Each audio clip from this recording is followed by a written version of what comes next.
Bonjour les enfants! Aujourd'hui, nous allons voir Pierre en tant que deux types de pécheurs. Pour cela, nous allons lire dans Matthieu, chapitre 4 et verset 18. Pierre, aussi appelé Simon dans la Bible, vit de la pêche.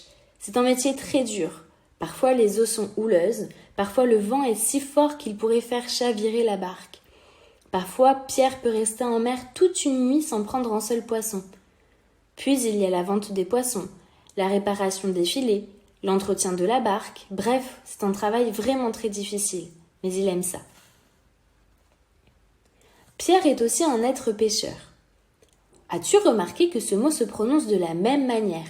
Pourtant, une seule lettre le différencie. Le pêcheur avec un accent circonflexe est l'homme qui attrape les poissons.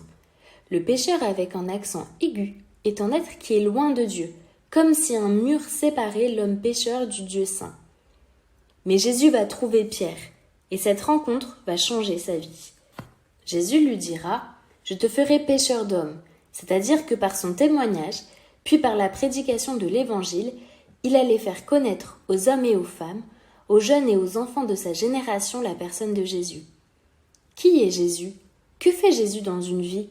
Comment rencontrer Jésus? À notre tour, nous voulons vous faire rencontrer Jésus. Bien que nous ne soyons pas des pêcheurs de poissons, nous étions comme Pierre des êtres pécheurs, c'est-à-dire que nous étions séparés de Dieu à cause de notre péché. La Bible nous dit « Car tous ont péché et sont privés de la gloire de Dieu ». Nous pouvons trouver cela dans Romains, chapitre 3, verset 23. C'est le commencement d'une rencontre avec Dieu. Croire que ce que Dieu dit dans sa parole, la Bible, c'est vrai. Ensuite, reconnaître que nous sommes pécheurs, séparés de Dieu, et que nous avons besoin de Jésus, le Fils de Dieu, Dieu fait homme. Lui seul peut nous faire connaître Dieu. Lui seul peut nous réconcilier avec Dieu. La Bible nous dit que Jésus a quitté son ciel de gloire pour venir nous rencontrer sur cette terre. Il désire entrer dans notre vie parce qu'il nous aime infiniment plus que ce que nous pourrions l'imaginer. Il a donné sa vie à la croix pour nous sauver. Par sa résurrection, il fait de nous, si nous le désirons bien sûr, les enfants du Dieu vivant. Il est capable de nous guérir de nos maladies physiques, mais aussi de nous consoler, nous restaurer, nous donner sa paix, nous faire connaître le véritable bonheur. Il consent à nous guider, à nous soutenir, à nous relever et tant d'autres choses encore. En fait, Jésus a détruit ce mur qui nous séparait de Dieu. Voilà tout ce que Jésus peut faire pour nous si nous lui demandons de faire partie de nos vies. Maintenant, nous allons te proposer un jeu.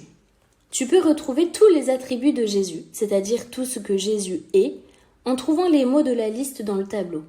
Attention, les mots se lisent de droite à gauche, de gauche à droite, de haut en bas et de bas en haut. Et une même lettre peut servir à plusieurs mots. Bon, j'espère que cette leçon t'aura plu.